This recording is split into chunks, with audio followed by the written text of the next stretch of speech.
And joining me now by phone, the President of the United States, Donald Trump. Good evening, Mr. President. Hi, Janine. Thank you so much for joining us tonight. Is there an emergency at the southern border? Should we not now use the emergency funds and the powers that you have in your possession? So we have a humanitarian crisis, to put it mildly. People are trying to get in by the tens of thousands. They're rushing the border. There's right now in Honduras, a country we pay a lot of money to, I think foolishly, because they don't help us. But right now you have another caravan forming, and it's going to be the biggest one yet. We stopped the last one. You see what's going on in Tijuana. They couldn't get through because we have a wall there, got a wall up. The military has been fantastic. Border Patrol has been incredible. And ICE is, these are brave people that do a great job. And we stopped them. But there's another big one forming. We need a wall, very simple. Whether you call it a steel barrier, wall, doesn't matter. But we need a very strong structure.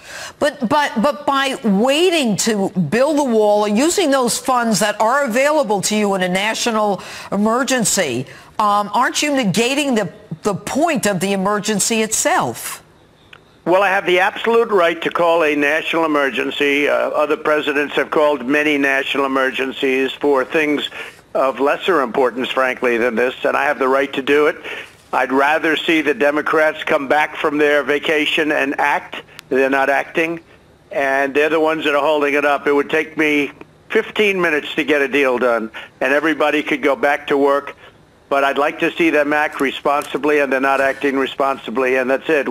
I'm in the White House, and most of them are in different locations. They're watching a certain musical in a very nice location. Of course, in Puerto Rico, watching frankly, Hamilton. It's ridiculous. The whole thing is ridiculous. We have a very important thing to do. We have to have border security, and we have to get people getting paid again very quickly. But what about, as this happens, look, you were in the White House during the Christmas holidays and over New Year's, and you've been there ever since. Nancy Pelosi's in Hawaii over the holidays. Now she's in Puerto Rico with a bunch of Democrats and lobbyists, enjoying the sun and partying down there. But what makes you think that these people are willing to cut a deal if you have shown your ability to negotiate by changing to a slat, agreeing to all of their demands as it relates to technology, electronic fencing, and all of the other things, the humanitarian aid. They sit there. They don't even look you in the eye. What makes you think that they're going to, in any way, cave? Because if these people said 13 and then again 6 years ago, we need a wall, but now you're the president, they don't want a wall, what makes you think they're coming back? Well, they might not. I mean, frankly, I was willing to do something, and we're asking for $5.6 billion, which is way less than what other presidents have been talking about. If you look back, this should have been done 30 years ago, 20 years ago, 10 years ago. This should have been done by others. Just like if you look at Jerusalem, if you look at the embassy moving to Jerusalem, every president promised that. They never did it. I did it. You look at so many other things that I've done. We're doing well with a lot of, we're doing well with China. We're doing well with North Korea. I was left a very tough hand. But this was one of the problems. It's our southern border. And it's, thousands and thousands of people are coming in. And we have human smugglers. We have traffickers. We have people, the biggest drug dealers in the world, and they're pouring through the parts of the border. They don't go through your areas where you have a port of entry, Janine. They go through areas where you don't have any protection whatsoever, and it's really very sad and very, very dangerous and very bad for our country. A lot of crime comes from that location. I interviewed Ron Vitello, the acting director of ICE, and he said that there was enough fentanyl seized by them last year that could kill every American in this country. We know that 90% of the heroin comes through the southern border. And, what we also know is that there are 800,000 federal employees who didn't get a check yesterday. You're sitting there waiting for a deal. The Democrats are not sitting with you. If this isn't an emergency, I don't know what is. Well, I haven't actually left the White House in months, and in all fairness, I'm doing a lot of other work. It's not just that, but that's a very important element of what I'm doing because we have to get the southern border done. And I've been here virtually every night, I guess every night, other than one day I flew to Iraq and then to Germany to see our troops. Yes. And it was great. To see them was great. The level of love they have for this country is incredible. So I flew and then came back. I'm not even sure I actually missed a night per se, but basically I've been here for many months in the White House. And I'm a worker. I'm like you. I'm a worker. You are a worker. And frankly, I'm ready, willing, and able to get a deal done. But they don't seem... They think it's politics. I think it's bad politics. This country wants to have protection at the border. Many of our crimes, much MS-13 comes through the border. Drugs, a big proportion of the drugs from that we have from this country in this country come through the border. The human trafficking where they tie women up, they put duct tape over their mouth, electrical tape, and they bring them in, they traffic in women and children, and they come through the border. The areas that I'm talking about, putting a wall. We do that. It can't happen anymore. It's unbelievable. It's only politics. That's the game they're playing. I actually think it's bad politics for them. So then, when Nancy Pelosi won, you very warmly in November congratulated her. And are you still confident you can get a deal done with her, or has that ship sailed? No idea. No idea. Well, we won also. We won the Senate. Right. And, there are those that would say that the Senate is more important. And for the most part, I campaigned for the Senate. Yes. And we got very little credit for that. Like even you just said they won. We won the Senate. We actually picked up additional seats. We beat incumbents, yes. Democratic, and almost everywhere I went, we won. But, I'm one person, and the House had many races, and yet we won some great races where I went. But we won the Senate, Janine. We picked up 2 additional seats. It's 53-47. It was 51-49. All right. So for the last time, given that they don't seem to want to come to the table, that you have done all the negotiating, why not declare? Well, that might happen, but I want to give them a chance to see if they can act responsibly. Okay. They should act responsibly.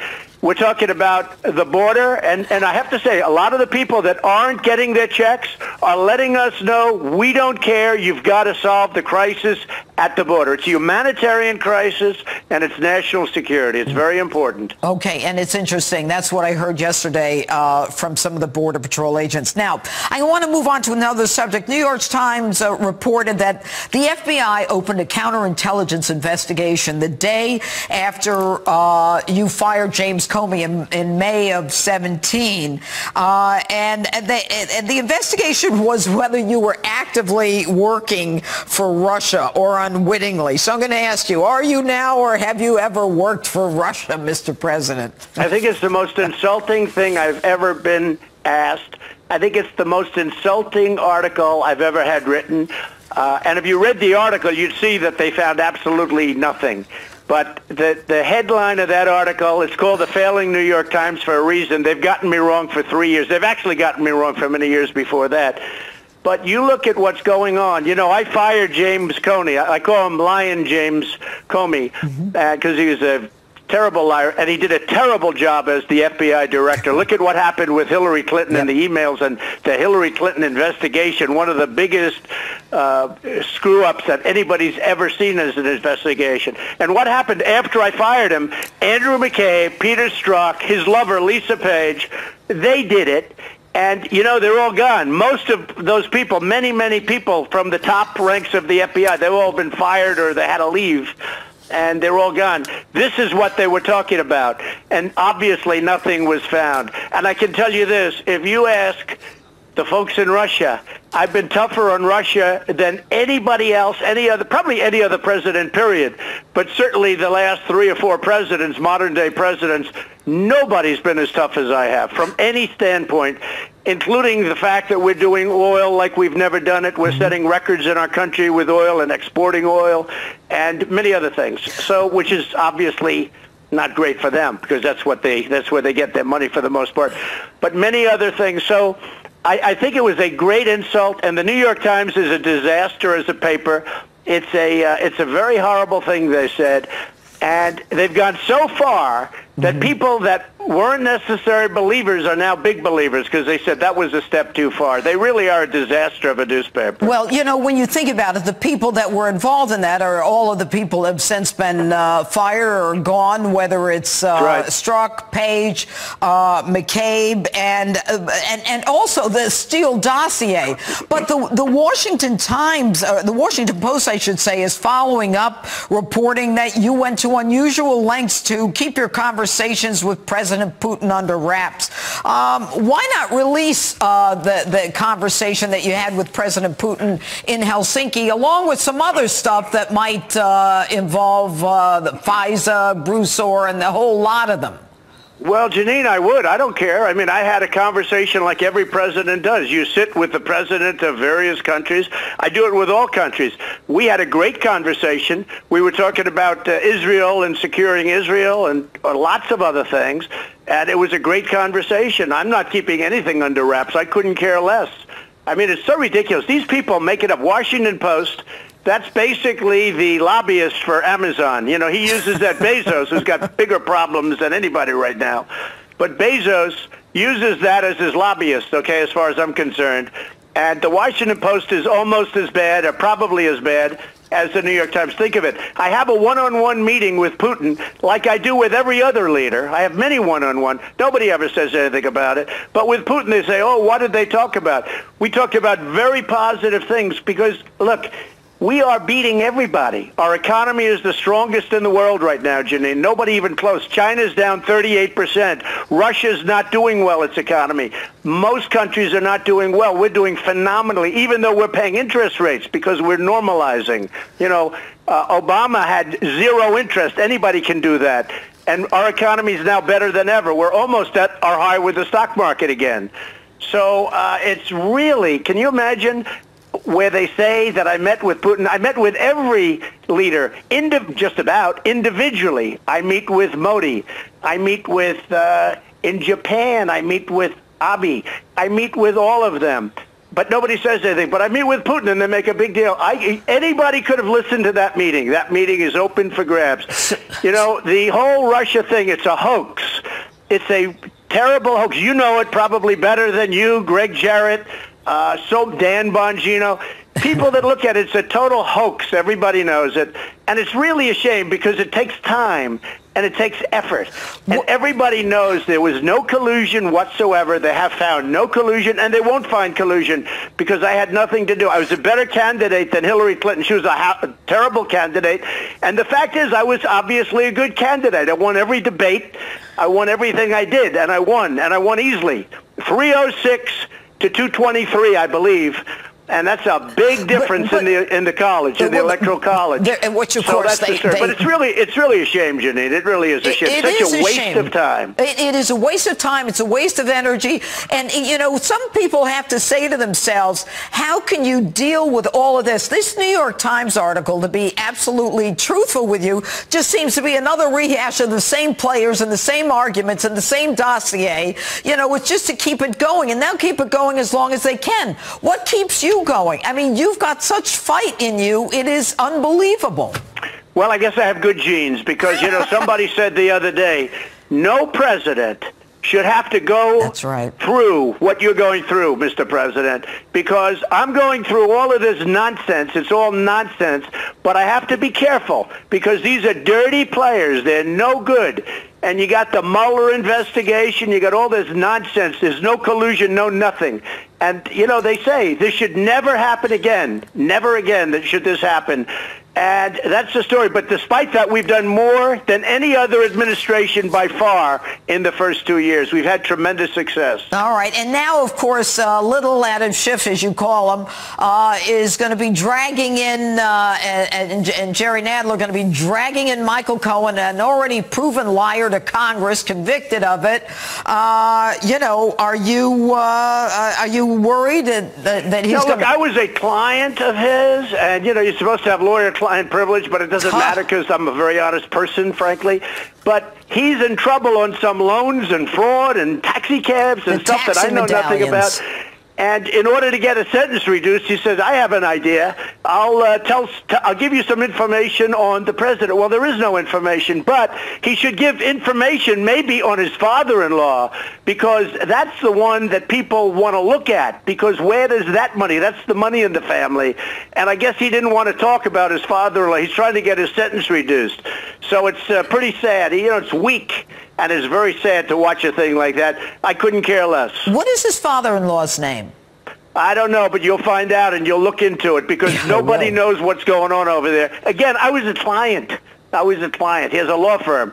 They broke into his law firm sometime early in the morning, I guess, and they took it. This couldn't happen to anybody, except you're dealing with McCabe, you're dealing with the remnants of Comey, and wait till you see how it all ends up. You watch. McCabe, Lisa Page, Strzok. You wait till you see how that all ends up, including some others that I could name, but I better not.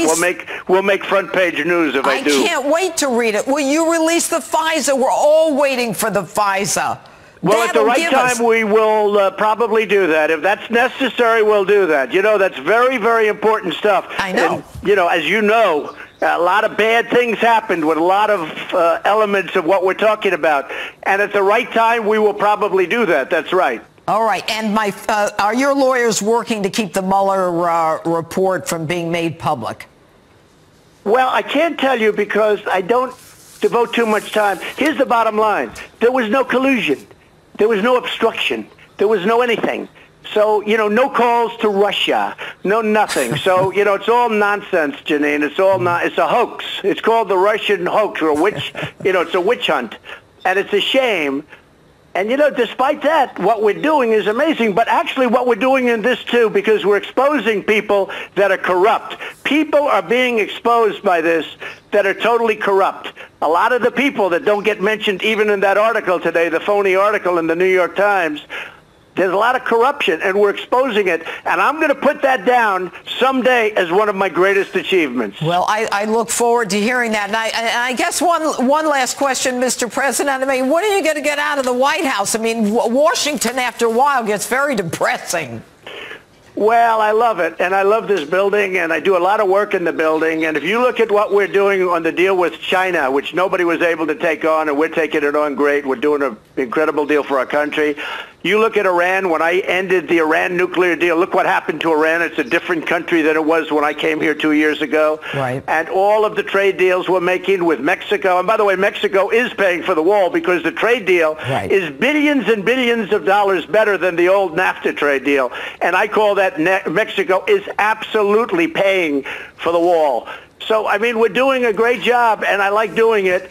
And then we get involved with the Russian hoax, or, whatever you call it. Or distraction. It's one of those things, but I love doing it, the whole thing. But this will turn out to be very important, because people are going to be exposed that nobody ever thought possible. Well, I look forward to that. And I have to ask you another post-last question.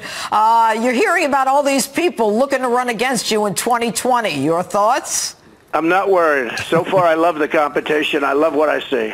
All right. I love what I see. A couple of them aren't running that I was hoping were going to run. They just announced yesterday that they weren't running. I was sort of looking forward to that. But you're going to have probably 30 people, close to 30 people, maybe more. I heard as many as 32. And I see nobody. In fact, I guess Bruce Springsteen, Moore, all these guys are saying, we're not going to beat them again. We're not going to. So they're all going around saying, and they're not. Look, we're doing too well. If anybody beat me, we have the greatest unemployment and employment numbers that we've ever had as a country. Right. That's right. African American, Hispanic American, Asian American, the overall number, historically the best numbers we've ever had. The economy is the best economy we've ever had. More people are working today, Janine, in our country than have ever worked in our country before. I don't know. How does somebody beat that? We have great trade deals. I cut taxes down to the lowest number that they've been in many years, bigger than the Ronald Reagan tax cuts. We have Anwar. We got rid of the individual mandate on this horrible Obamacare, which we'll end up taking care of. Watch what's going to happen there. So, we're doing a good job, and I think people see it. Who is the one person that you would really like to run against?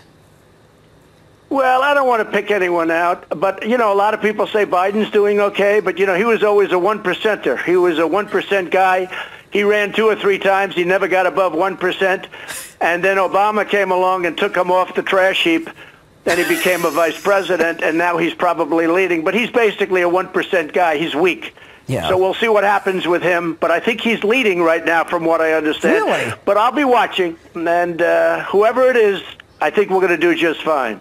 Mr. President, I really hope you get out of the White House. I really do. I think you deserve a vacation. Well, I like the symbol. I'll be honest. I like the symbol of being here. You know, to be totally honest with you, I mean, your audience knows I'm a straight shooter. I like the symbol of me being here and them being at some play in a nice location, having a good time. I like that symbol because I am ready to sign, and they're not, So we'll see what happens, and if they don't do it, if they don't come to their senses, you know what I'll do? I'll do a national emergency. We're all set. It's 100%, and I'll have to do that. But honestly, we shouldn't have to. But you know what, Janine? They're going to want something from me someday. Very important, because I have to sign everything. Everything has to go through the White House. Mitch McConnell and the Republicans have done an incredible job, and they have stuck together like glue. We have tremendous support. Good. But, you know, they're going to want something from us for one of their favorite little deals. And all of a sudden, they're going to find out it's going to be very, very tough for them. We need security at the southern border for our country. Right. Well, I'll tell you, Mr. President, when you reference the viewers, the justice viewers, they are behind you 100%. Mr. Thank you President, very much. thank you for being with us tonight. We're very grateful. Thank you, Janine. Thank you very much. All right.